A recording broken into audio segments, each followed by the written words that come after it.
नमस्कार,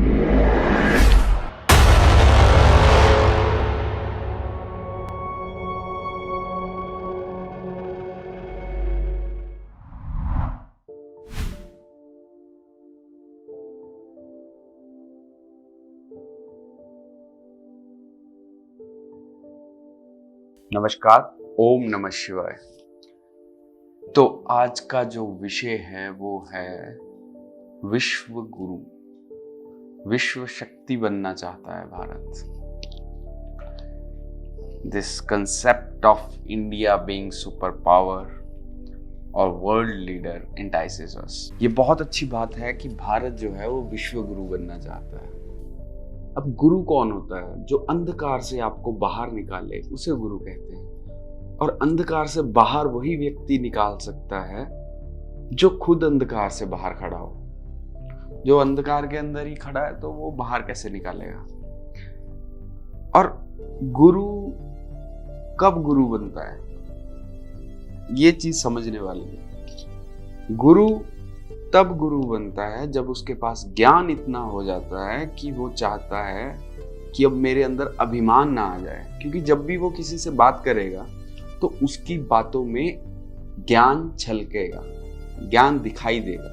और जब वो किसी से बात करेगा और वो ज्ञान जब किसी को नजर आएगा तो अपने आप उसको फीलिंग आ जाएगी कि ये बंदा मुझसे इम्प्रेस्ड हो गया। अब वो इम्प्रेस नहीं करना चाहता है। अब गुरु किसी को इम्प्रेस नहीं करना चाहता, वो ज्ञान को नॉर्मली बांट देना चाहता है ताकि ये ज्ञान सबके अंदर हो। जब ये ज्ञान सबके अंदर आ जाएगा तो मैं अकेला नहीं रह जाऊंगा। लेकिन अगर ये ज्ञान मेरे पास ही अकेला रह गया तो मेरे अंदर अभिमान आ जाएगा, और अभिमान ज्ञान को नष्ट कर देता है। इस बात के लिए आपके पास प्रमाण है रामायण का। रामायण में रावण जो था उस चारों वेदों का ज्ञाता था, बहुत विद्या उसके पास थी, ज्ञान था उसके पास, लेकिन उसे अभिमान हो गया जिसके कारण उसका पतन हो गया। तो गुरु वो व्यक्ति होता है जो निस्वार्थ रूप से सब में ज्ञान को बांटना चाहता है, वो गुरु बनता है। और वो असल में गुरु तो बोलता ही नहीं है कि मेरे को गुरु बनाओ, लोग उसे गुरु बनाते हैं। ठीक है, तो वो होता है गुरु। अब भारत विश्व गुरु बनना चाहता है, तो इससे पहले कि हम विश्व गुरु बनेंगे तो पहले जानिए तो सही आपके अंदर कितना ज्ञान बचा है या कितना ज्ञान उत्पन्न हो चुका है। आपको भारत की हालात देख के लगता है कि भारत कहीं पे गुरु बनने लायक रह गया है?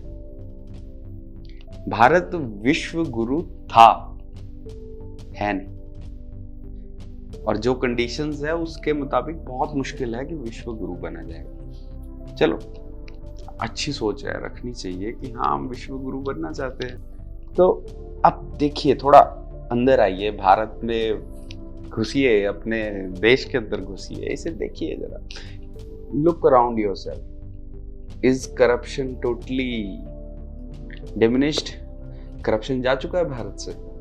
अच्छा, एक और बात बताइए कि आपके जो न्यूज़ चैनल है, क्या वो आपको सत्य ही दिखा रहे हैं? और सबसे न्यूज़ चैनल की बात कर रहे हैं तो जिस देश का न्यूज़ चैनल एंटरटेनमेंट का साधन बन जाए वो देश तरक्की नहीं कर सकता। उस देश को तरक्की करने के लिए बहुत कुछ करना पड़ेगा। न्यूज़ चैनल यहाँ का एंटरटेनमेंट सोर्स बन गया है, बजाय इसके कि न्यूज़ चैनल आपको जानकारी दे। जानकारी तो दे नहीं रहा है, एंटरटेनमेंट सोर्स बन गया है। एक इधर से मंत्री बिठाओ, एक इधर से बिठाओ, दोनों को आपस में लड़वाओ और सब लोग देख देख के खुश कि हाँ उसने उसको ऐसे तंज कस दिया या उसने उसको ऐसे बोल दिया। तो भैया, ऐसे लोग जो तंज कसने में बिजी हैं वो विश्व गुरु कब बनेंगे? ठीक है, तो आपके यहाँ कितनी समृद्धि आ चुकी है? क्या आपका हर व्यक्ति, आपके देश का हर व्यक्ति रात को भजन करके सोता है या किलस के सोता है? भजन जो होता है जब पेट भरे में भजन होता है। जिस दिन भारत के पास कोई विषय नहीं ना बचेगा कि ये करना रह गया, उस दिन भारत विश्व गुरु बन सकता है, क्योंकि वो विकारों से मुक्त हो जाएगा विकारों से जब देश मुक्त हो जाएगा, जब उसके पास इतनी समृद्धि होगी कि वो किसी की मदद करने लायक हो जाएगा, तब वो विश्व गुरु बन सकता है। अब विश्व शक्ति भी बनना चाहता है।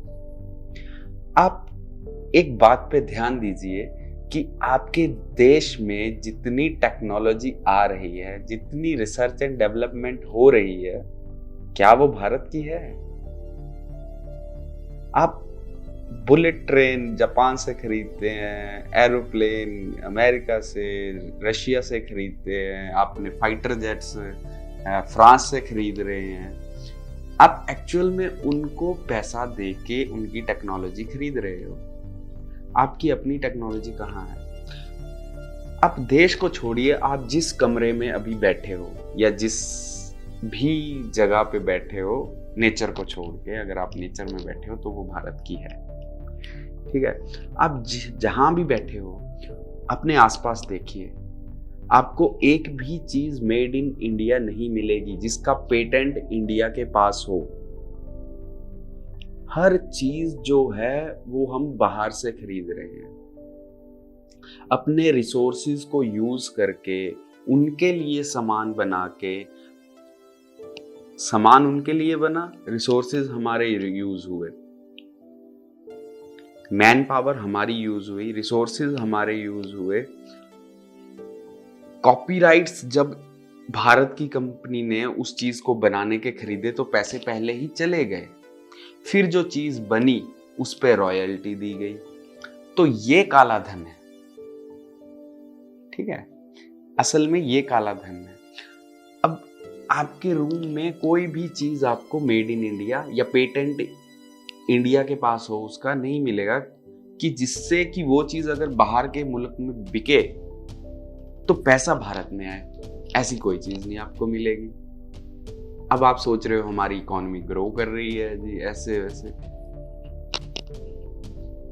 हैंड टू माउथ इकोनॉमी रह चुकी है। हम लोग जो रिसर्च एंड डेवलपमेंट में बहुत आगे थे, आज हम कॉपी कैट बन के रह चुके हैं। हम उनकी कॉपी करना चाहते हैं। जितना यंगस्टर आ रहा है सारा का सारा टिकटॉक बनाने में व्यस्त है। टिकटॉक तो चलो खत्म हो गया, ऐसी वीडियोस, फनी वीडियोस, नाचने वाली वीडियोस, है ना, तो ऐसी वीडियोस बनाना चाहता है। ओरिजिनलिटी कहीं नहीं बची है। अच्छा, अगर कोई भारत का व्यक्ति कोई रिसर्च कर दे तो फॉरेन वाले उसको, आओ जी हमारे यहाँ आओ, यहाँ क्या बैठे हो। क्यों? क्योंकि वो लोग जानते हैं कि ये जो चीज़ बना के देगा वो कल को हमारे देश के लिए पैसा कमा के देगी। ठीक है, तो अब बताइए मेरे को आप कि कहाँ पे आप विश्व शक्ति के लेवल में खड़े हैं और कहाँ पे आप विश्व गुरु बनने के लेवल में खड़े हैं। ठीक है, तो अंधकार से बाहर निकलिए, समझिए कि देश संकट में है। आपके घर में एक आम का पेड़ लगा है, कोई बाहर से व्यक्ति आया, आपने उसको आम तो क्या तोड़ के देने थे, पूरा का पूरा पेड़ काट काट के दे दिया। अब आपकी ना वायु शुद्ध रही, ना उस पेड़ ने जो मिट्टी को जकड़ के रखा था ना वो रख पाए। उस पेड़ से आपको छाया मिलती थी, छाया भी चली जाएगी। उस पेड़ से आपको फल मिलता था, फल भी खत्म हो गया।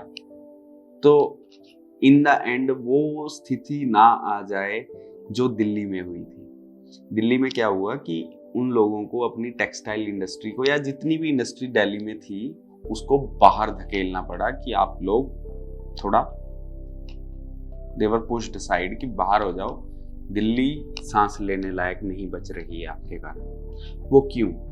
देखिए, जब आप अपने रिसोर्सेज को यूज कर करके अपने वहां पे पोल्यूशन फैलाते जा रहे हैं, एक टाइम आपका ऐसा आने वाला है कि या तो आप बिजनेस कर लीजिए या फिर आप जिंदा रह लीजिए, क्योंकि आपकी पोल्यूशन इतना ज्यादा हो जाएगा उस जगह पे कि आप सांस नहीं ले पाओगे। अब लोगों ने तो वहां घर डाल लिए हैं, अब इतनी इनकम में वो घर डाले, अब वो वेस्ट हो जाएंगे। उसके बाद तो कोई नहीं रहेगा वहां पे, तो वो वेस्ट हो गए। आप अपने रिसोर्सेज को ख़त्म कर करके अंग्रेज जब यहाँ से गए थे ना, वो एक टेम्परेरी गुलामी ले गए थे, एक परमानेंट गुलामी दे गए थे। परमानेंट गुलामी सोच की, परमानेंट गुलामी आपके कल्चर की। अपना कल्चर, आप अपने कल्चर को नीचा समझते हैं। हम सभी भारतीयों में है ये चीज, हम अपने कल्चर को लोअर लेवल पे समझते हैं। कोई अंग्रेज आ जाए उससे हम अप्रूवल लेने की कोशिश करते हैं। हमारी संस्कृति इतनी रिच थी, इतनी अच्छी थी, इन लोगों ने पहले उसको पूरा समझा, फिर देखा कि इन लोगों को ऐसे नहीं हराया जा सकता। इनके दिमाग में ये डालो कि आपकी जो संस्कृति है वो तुच्छ है, नीची है, और हम लग गए उनके पीछे पीछे। तो इन बातों को समझिए, सोचिए थोड़ा कि भारत तरक्की कैसे करेगा। भारत तरक्की करेगा जिस दिन यहाँ पे रिसर्च एंड डेवलपमेंट होगी। अब इन लोगों ने क्या किया है, जितने डेवलप्ड कंट्रीज है, हम आज भी डेवलपिंग में आते हैं और हमेशा डेवलपिंग में ही रहेंगे। क्यों? क्योंकि इन्होंने क्या किया, जितनी भी पोल्यूशन फैलाने वाली इंडस्ट्री थी वो थर्ड वर्ल्ड में, यानी कि इंडिया जैसी कंट्रीज में लगानी शुरू की। चाइना फिर भी थोड़ा समझ चुका है गेम को, और वो अपने यहाँ से इंडस्ट्री को अब निकाल रहा है। क्यों?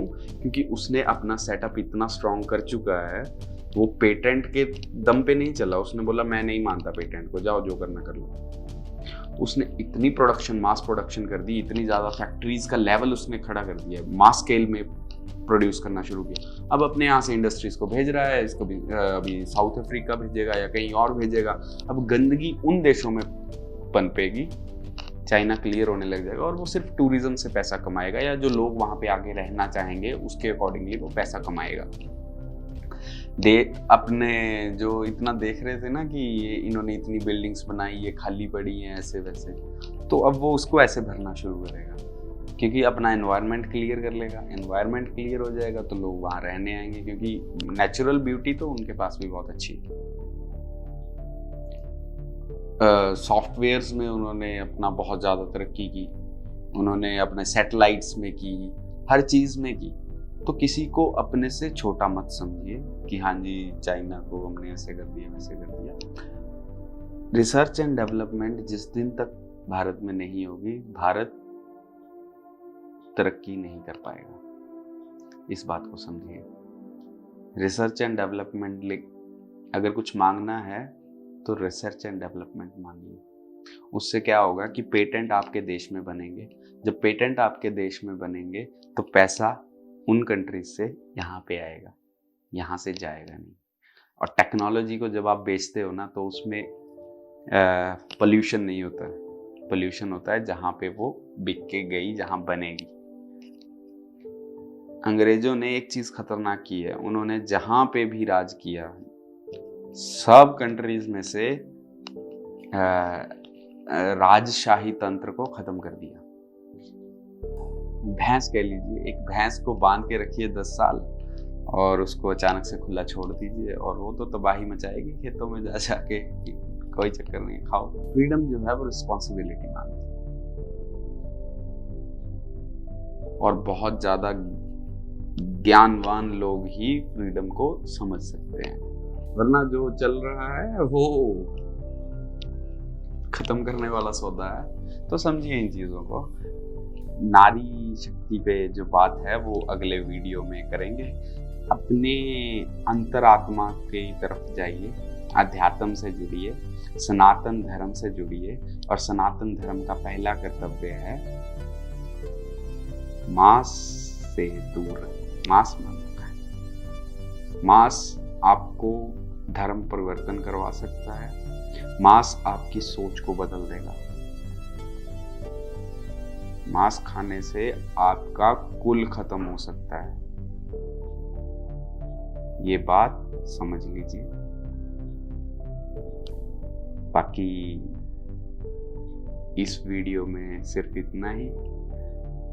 तो अपनी जो क्वेरीज है उनको लिख दीजिए, और इसी के साथ मैं आपसे विदा लेता हूँ। धन्यवाद। हरिओम तत्सत।